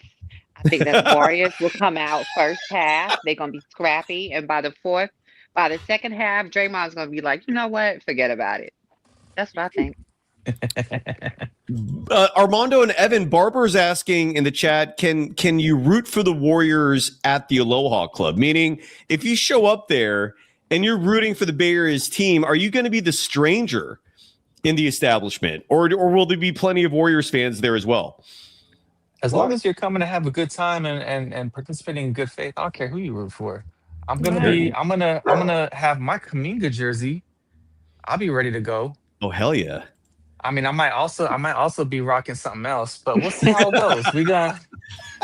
We have to see how it plays out. We have like a Giants Ace situation. Do you guys remember when you were young and they used to sell like those baseball caps? Sharia, not you. Although I'm guessing in New York, maybe not. I don't know. But this would be the comp in the Bay Area, and I haven't seen one of these in a long time. But when I was a kid, they used to have these hats that were half A's, half Giants, and a lot of people rep that shit. It was kind of weird. It was almost like there was no stigma attached to that. I haven't seen one of those in ages. I know the A's are long gone now, though, but I don't know if in New York you've ever seen if they've ever made a hat. A Yankees and a Mets hat? Absolutely not. No chance. Okay. So I bring that up because once upon a time in the Bay Area, that was a somewhat acceptable thing. This was right around when the World Series, the Bay Bridge Series happened, and some a lot of especially kids. Like I was a little kid, so we were torn about who to root for. So they had these hats of both teams. Is that the vibe we're going to experience tomorrow? Like, are people at this event going to be like because Evan, you reminded me of that. Considering it looks like you're going to wear a Hawks hat and then a Kuminga jersey.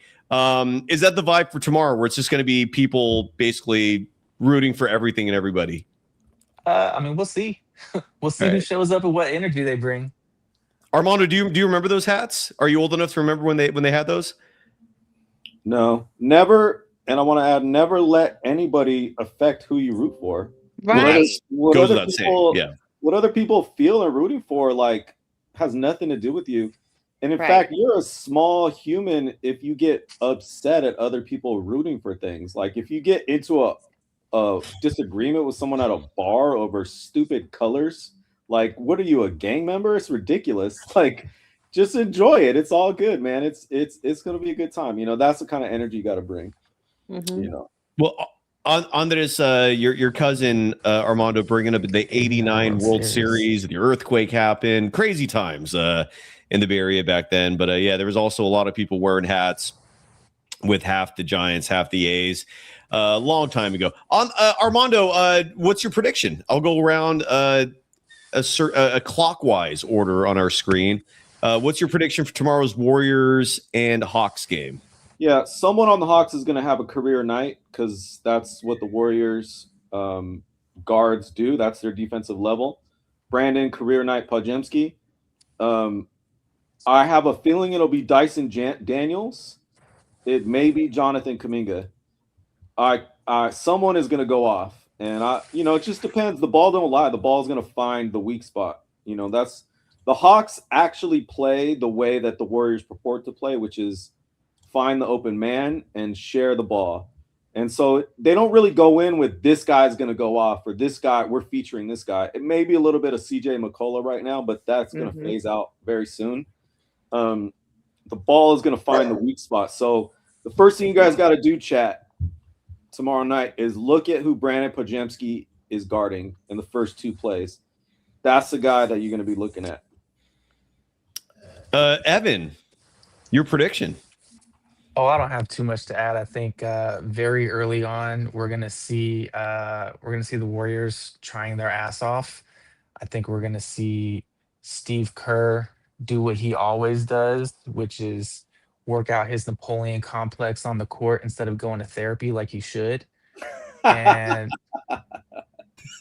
I think pretty quickly it's gonna be clear that they're outmatched in athleticism and speed and size, and again in playing in how they play basketball, like scrapping and hoping that volume 3-point shooting is going to bail you out of like not having a cohesive offense is not going to work against a longer, taller, faster, stronger team that is also playing incredibly well tonight or right now. Despite even with tonight, I'm not even mad at the loss with the Rockets. So Right. I just think right away it's going to be clear they're outclassed, and he's going to throw everything he can at it. Another prediction I have is that who is Brandon Podziemski going to injure? Who is he going to fall into, either on his own team or on the Hawks? You know, when you play with someone, Sharia, I don't know if you know what I'm talking about. You play with someone who doesn't belong on the court athletically, and they're trying their ass off. And I've been this guy. I've played. That was me today. Right. Literally hurt my knee.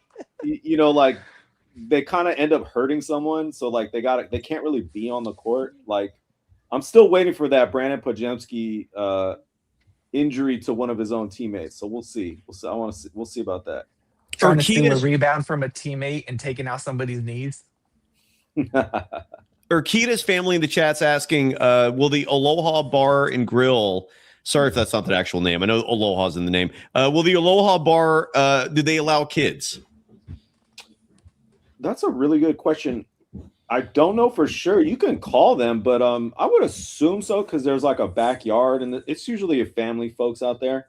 I mean, I don't know if you can have kids inside of a bar legally, so maybe it's one of those things where like a dive bar doesn't sound kid friendly. It doesn't. If it's one of those bars that's like a TGI Fridays type setup where there's a bar but also a restaurant, in those scenarios you can. But dive bar is a little sketchy. But those pictures look like there was a huge outdoor area, so I imagine the kids should be okay there. But I don't know. Yeah, I think that's the best advice. Check in with them. Yeah, check in with them. I'll say this: Aloha Club is not sketchy at all, and if you feel like it's sketchy, then maybe it's not for you. I'll say that. So, someone in the chat was like, Chardal should go to the bar. That would be a great idea. If you guys can give me some sort of some report card type summary on the Chardal experience in person. Chardal, side note, will not be joining us tonight. He's at some San Jose Sharks event. He actually emailed me to let me know that. So, but Chardal should be joining the program tomorrow. Sounds like a great event for him. Real quick, one last game-related question as we start to wrap it up here. And Sharia, I'll start with you. I don't know if you had a chance to witness this. I it's so hard to follow Warriors basketball that I'm missing now all these little events happening in the game. For example, like I completely missed Porzingis getting injured. I just kept watching the game going like, why isn't he back in? Like I just missed that. The little back tinge, his little spasm that is now going to cost him apparently a second game. He's not going to play tomorrow because of it. But people in the chat were saying late in the first quarter, I believe, Porzingis was upset at Podziemski over missing him for what should have been an easy bucket by feeding the big man down in the low post. I'm looking for the clip. I have not been able to find it yet. Sharia, did you witness that? I did not, but I'm not surprised. Armando, Evan, did you guys see that at all? I missed it. Damn, I missed it too. I really want to see that clip. Well, I have another Armando has a prediction. What's up? I have another prediction. Go for it. What Steve Kerr show is he going to put on for the cameras to be nice to Kuminga? Great point. At what point in the game is he going to have some kind of like fun, whimsical interaction with Jonathan Kuminga to show that bygones are bygones, and it'll either be like a funny fake competitive thing, or after the game he's going to come up to him and try to be friendly or whatever, like to force JK's hand to be the mean guy. And you guys know what I'm talking about. That chest pat. What's the chest pat tomorrow? What's the chest pat this time? Like when you've been in a situation where a mediocre dude treats you as the boss in a bad way for years and years and years, and the only way to get by is by you taking it on the chin over and over and over again, and they know that you will be the angry dude if you clap back. You'll be seen as the bad guy. Is that going to happen tomorrow? I want to know. No, that's not going to happen tomorrow. What's going to happen is going to be similar to what Steve Kerr did when he said in his press conference that he, spoke to Auntie and, talked about, because he has a good relationship with Auntie. He's going to do the reverse. What he's going to do is he's going to have a nice conversation with Quinn because he's trying to get in your head. He's going to do that. He's not going to do what people predict he'll do. He's going to do the reverse because he's playing a different kind of game that I can see clearly. When he made that comment about calling Auntie because they're good friends to ask about Porzingis, that was to let you know I know his boss and I'm cool with his boss. That's what he's going to do. Remember I said that? Hey, Great planted point. the flag. I appreciate it. That's excellent. Great point. Great point. Beautiful. Before we go, a $5 donation. Bad Hombre, forgive me, please, for missing this. Bad Hombre dropping $5 to write that Brandon Podziemski is better than Cade Cunningham. I always need a gong for a joke like that. That is well. Listen, I will say, to be fair, Brandon Podziemski is slightly better than Cade Cunningham with a collapsed lung. Like currently, in the current state, he just edges them out.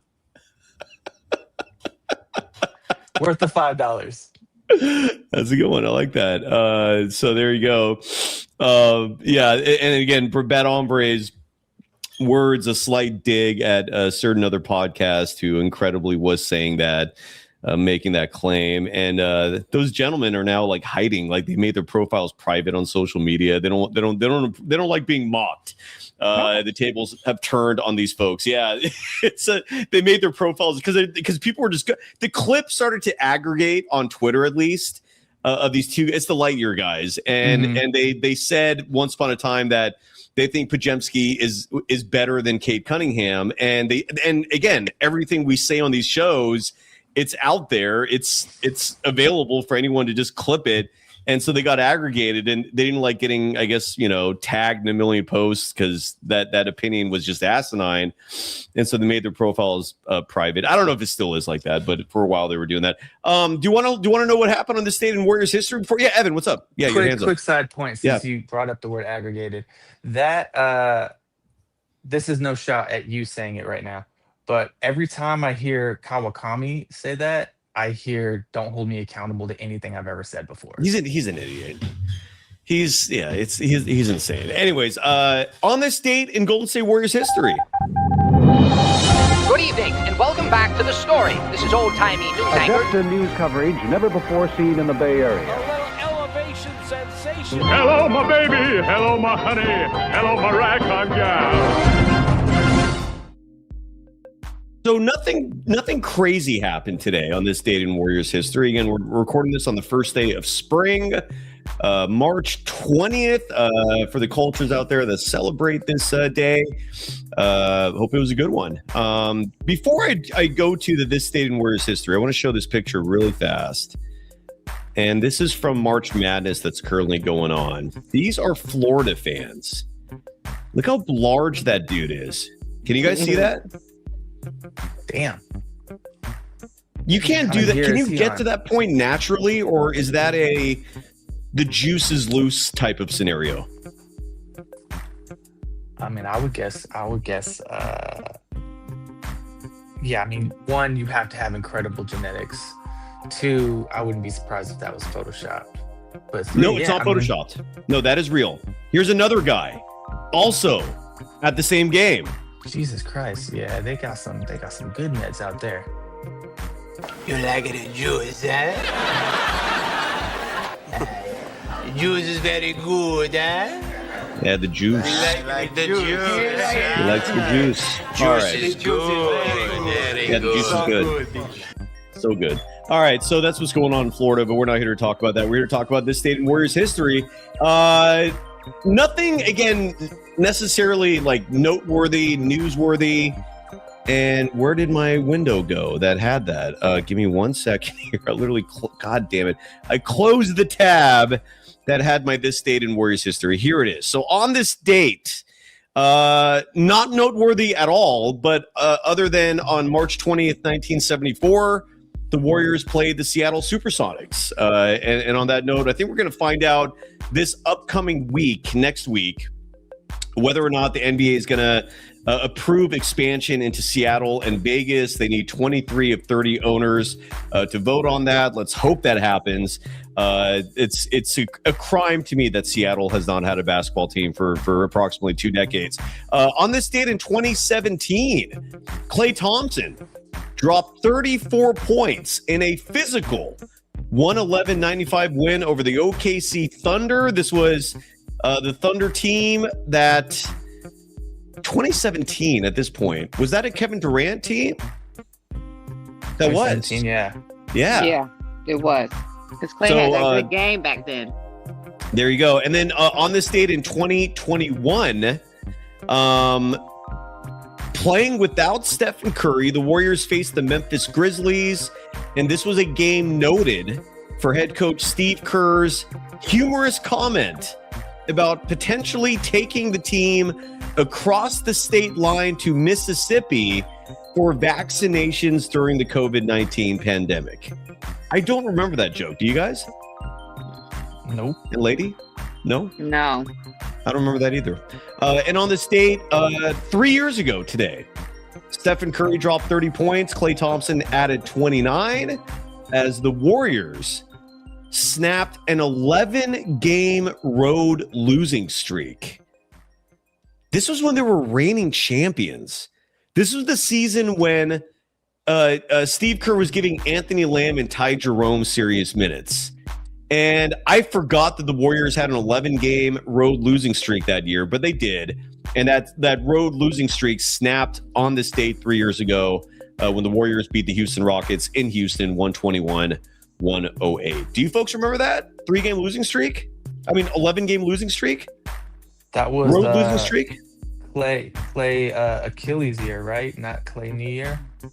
No, this was 2023. The Warriors were the reigning world champions. After the 22. Yeah, I don't know. I don't remember that. Yeah. I don't remember that either. Yeah, but that happened. So and but you're saying in a away game streak specifically. Correct. Yeah. Correct. Yeah, they were struggling. And again, I vaguely remember them having a good home record and a bad away record. I didn't know it was an 11-game streak though. Me too.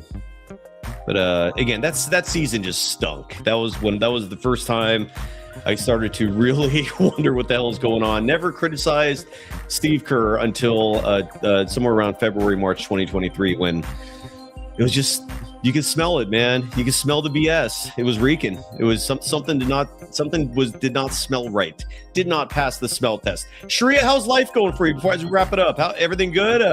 What are your plans for tomorrow night? Warriors Hawks.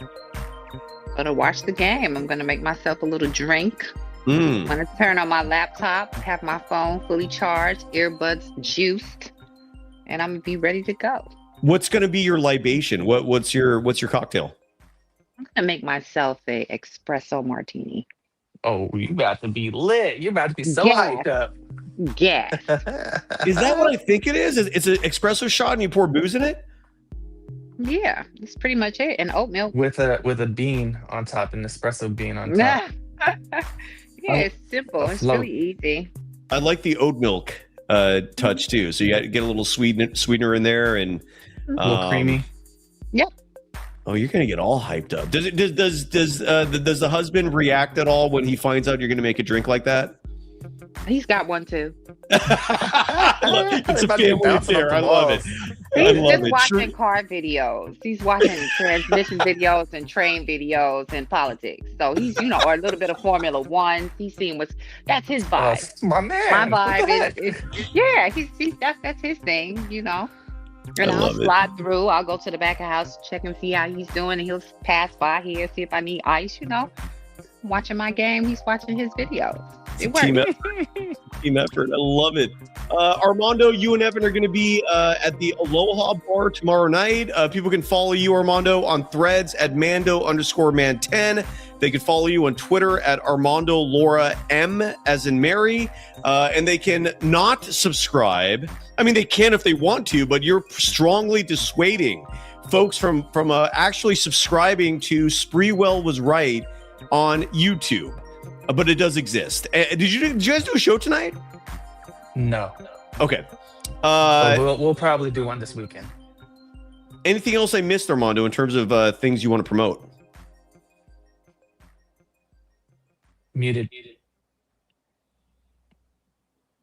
Sorry, we'll probably do a show on Sunday just to catch up on Warriors Hawks. Yeah, can't wait. It's going to be really fun. The cousins will be out there tomorrow night. It'll be good. It's going to be a good time.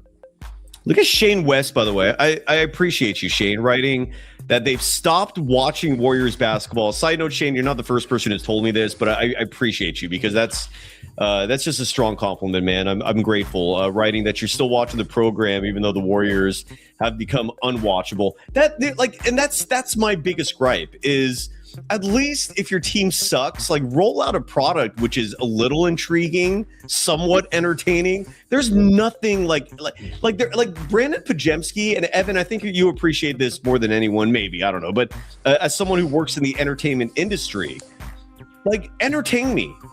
Brandon Podziemski, he does not entertain me. All he does when I watch him play basketball is frustrate me. And I always think of the movie Step Brothers. You're a big, fat, curly-headed fuck. Evan, people can follow you on Threads at Evanistics, and anything else you want to promote or mention, sir? I just want to mention that Brandon Podziemski is really entertaining if you put a laugh track behind him. Warriors are the best sitcom on TV. No, wait a minute. What made me really laugh, and I shouldn't be laughing at this, is when they did a special on Guy about being from Brazil. I was like, what? Guy has been rotting at the end of that bench from Brazil for years. Like, what are we doing here? Like, when they did that, and then Draymond went on his show, he was like, the big Brazilian. I'm like, come on now. You gotta stop. You gotta relax.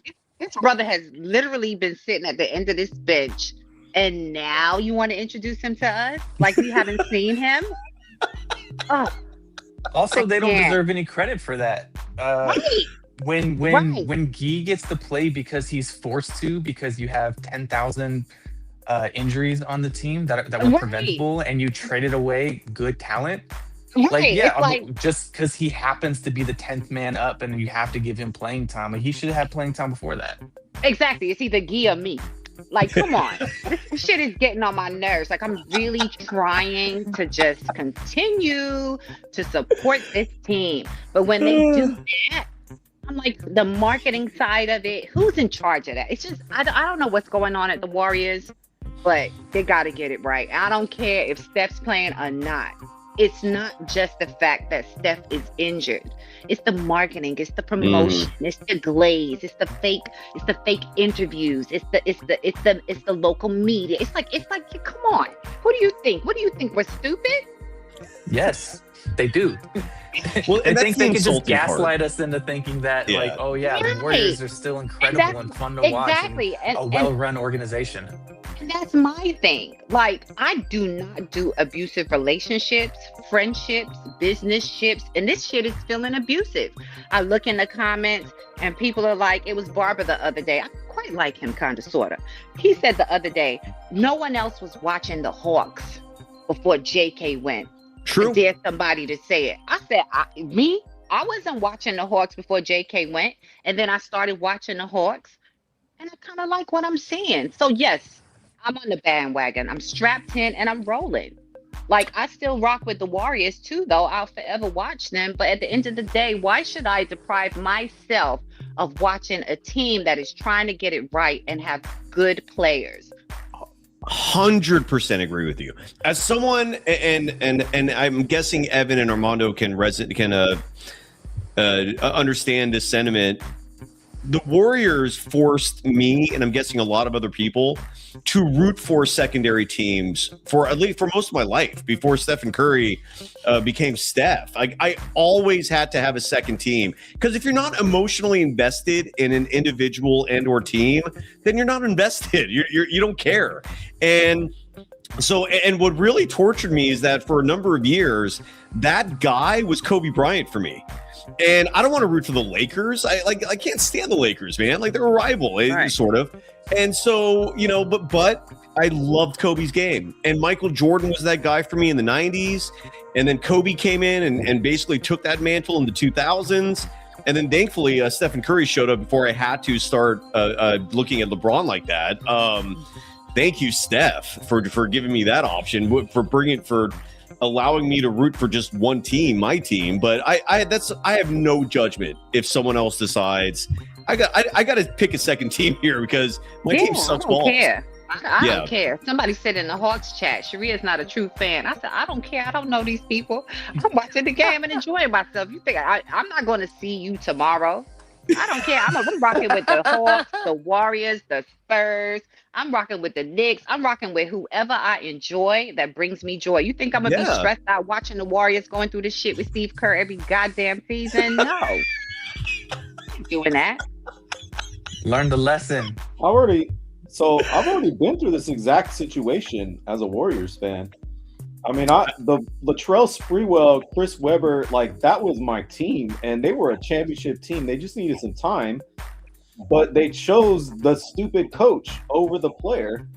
And I had the funnest time in the world watching Latrell Sprewell go to the East as the 8th seed and make the finals that very next year, and watch the Warriors suck ass as a result. And this is, in my view, it's not proven yet. It's just an opinion, but we are in Sprewell 2.0. And it's I've been a fan of the NBA. I'm a fan of hoops, and I'm a fan. You always have another team. I used to watch Brandon Roy on the Blazers religiously. That was so fun. You know, like when he had knees. Oh my God!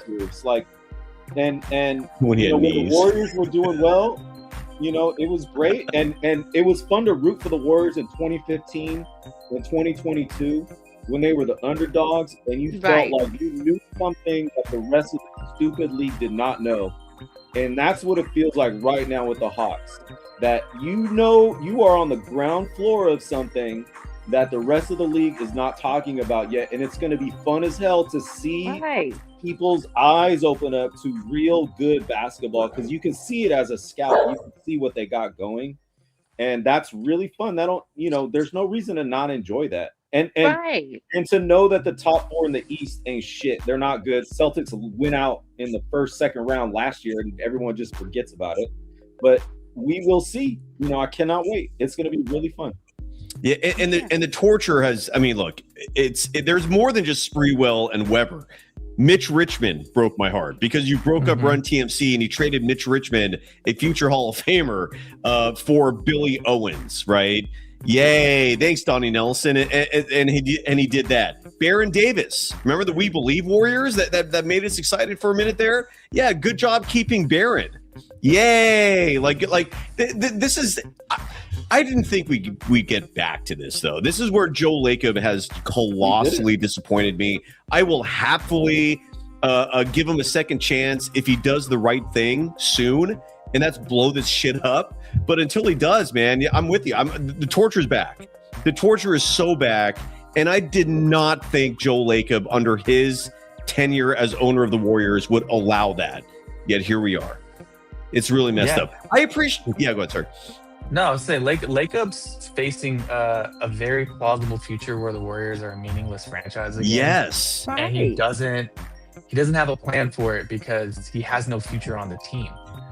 He's mortgaged any potential future on the team to try to win now under Steve Kerr basketball. And there's nothing at the end of that tunnel, man. Like, it only works one way, and it's a 5th championship with Kerr and Curry.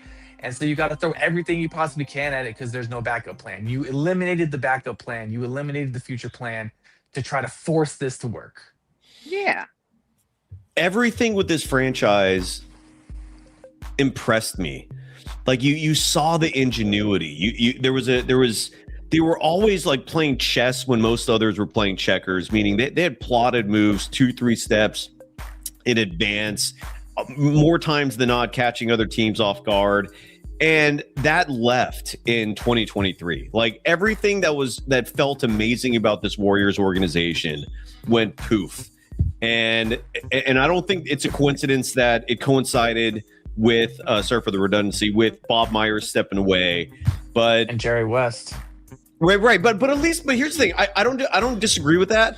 But Jerry West was long gone when Bob Myers was still signing guys like Otto Porter Jr. and Imani Bjelica, or pulling like borderline rabbits out of a hat, trading Kevin Durant for D'Angelo Russell, which turns into Andrew Wiggins, and he got a pick out of that. right? And he got a number 7 pick, which turned into Jonathan Kuminga.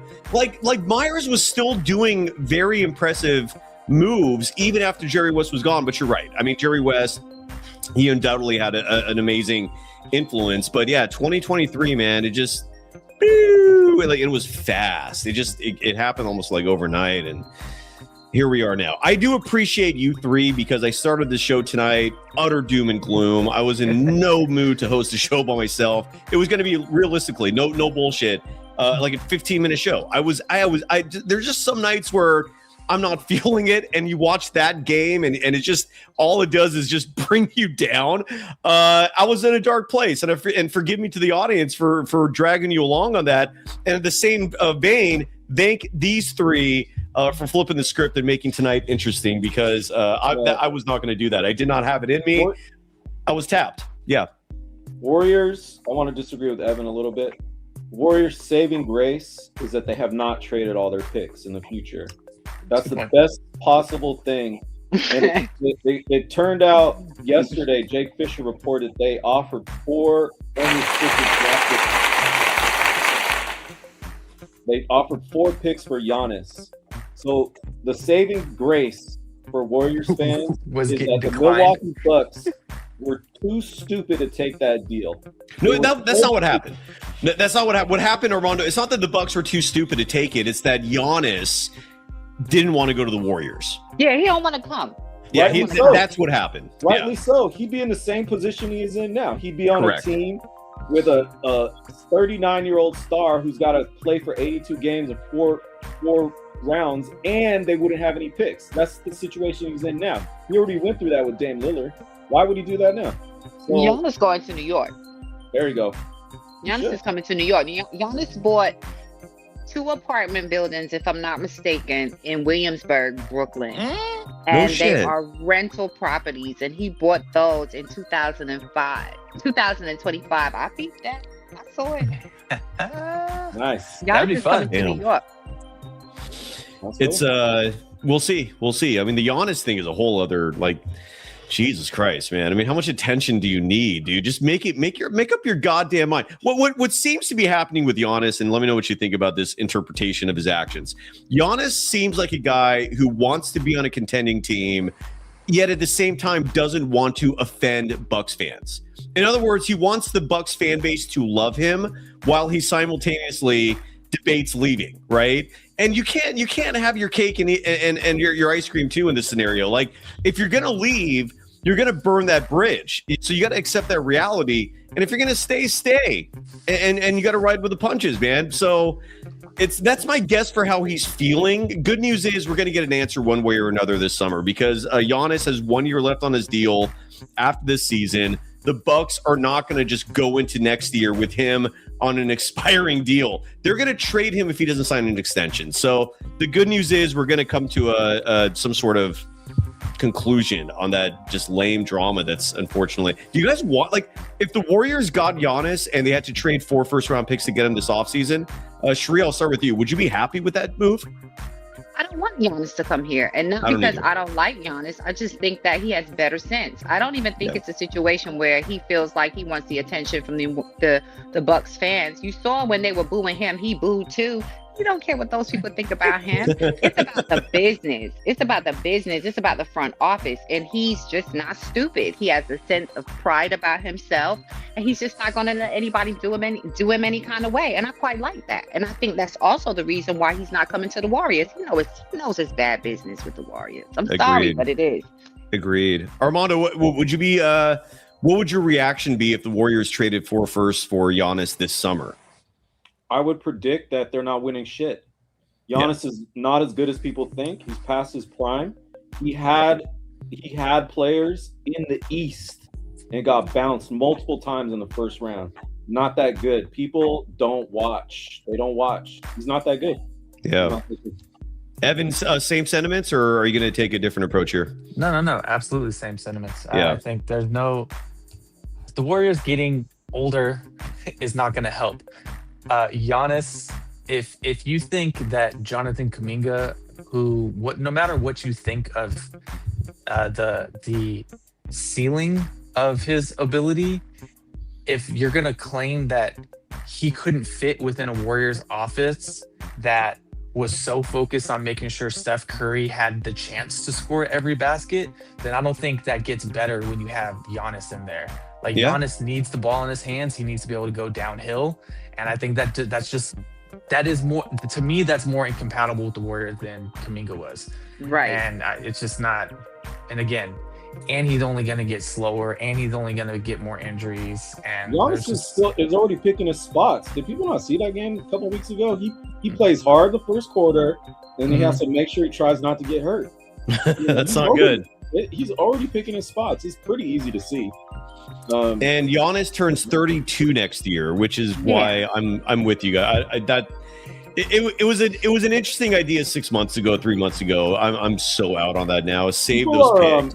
People are really like their lens color because Steph Curry and LeBron played so long in their careers, and they have this idea that they so think does everyone baseball. can do that. Yes, they really didn't, and it's going to be more like Carmelo Anthony career over by 35, Klay Thompson over by 35. Like it's just that's just the NBA, man. Those guys are like athletic outliers. That's not the new norm. So it's past the prime. The only way in 2026 NBA is through the draft, by building your team one by one and having guys on rookie deals and underpaid, like the Hawks are doing now, like the Thunder did, like the Spurs are doing now. That's the only way to win. You cannot, unless you're the Lakers, you cannot win any other way anymore. Correct. But you have to play them. Mm-hmm. Yeah. Well, that's why you need a new coach. You desperately need a new coach. Like the guy currently in charge, he ain't it for developing talent. So that's part of the change that's clearly needed. Are we done? Any final thoughts? Anybody want to any opinions that we missed that you want to get in there before we close this thing out? Sharia, are you going to join me tomorrow night? I'm going to try. I hope you do. I hope you do, because these two are going to be at a bar having the time of their life. I'll be in the studio, so if you want to join me, please do. I definitely will try to. Okay, good. I'll take that. Armando, Evan, anything? Evan, by the way, totally non-related to basketball. I love the Madison. I don't know if you've had a chance to watch it. Very serious drama, but beautiful show. And I bring that up because, again, Evan Evan Ball, is a writer in TV and film, formerly of the Taylor Sheridan universe. You're currently working on your own show where you're hoping to be, the showrunner, I'm guessing, for the production. But if I could sell it, if you could sell it, which is you will. But have you had a chance to watch the Madison? Any thoughts on that? No, I'm behind on that. I'm behind on many shows, but I am still very hyped about the Pit. So if you guys aren't watching the Pit, watch the Pit. It's great. I'm all caught up. Noah Wiley's an excellent human being, so anything that supports him, I'm very happy for. It's an amazing show, man. That is, there are very few shows that like hit you right in the heart. That one does, though. Like you leave every episode of that kind of like shook up a bit. You're introspective. It's quality. Yeah, you said Noah Wiley's the high quality guy. Is that who you said? Yeah, he's a good dude. Any pop culture? Yeah, just a top tier human being. I get that sense. Any other any show references, recommendations, anything else before we go? No, not right now. Armando, anything you're watching that you think everyone else should watch? Sharia? I love Gilded Age. I like period pieces. I don't watch too much scripted TV, but I'm a huge fan of Gilded Age. They just started filming again. Nice. And so I'm looking forward to that season. I like period pieces if I do watch scripted TV. Leary goes to saying Black Rabbit. That's a fantastic show. I enjoyed that thoroughly. Armando or Evan, I'm sorry, who was talking? I apologize we were about to maybe do a podcast, but we're gonna go see Project Hail Mary instead. Really excited about that. Ooh, okay. Looking forward to the review. Yeah, that looks like a good one. Look at I was about to say, look at this person in the chat saying, Sharia, you should be on national TV, but that was Armando right there writing that. So good compliment. Good compliment. I know that game. I know that game too well. And plus, we are TV. She's on I TV don't even know how I even got here. I'm so on used, this just show. like you, Evan. You know, Evan, how it is. You're so used to being behind the camera and being a creative. Like we come up here and it's like, but no. I like It's this. crazy I like how this many. platform. But it's crazy how many people watch this show on their TVs. So in a lot of ways, Sharia's already taken that leap. And thank you. I'm honored that you did that with me. So appreciate you. Are we good? Are we done? We got a Real Housewives mention. I don't watch The Bachelorette, but that drama yesterday was funny. That they just canceled the show with like just days to spare before they started. That was crazy. That was drama. Anyways, all right. I think we're done. Have fun tomorrow. We'll be back in 24 hours. Are we done? Are we good? This is it? Bye-bye. Bye-bye.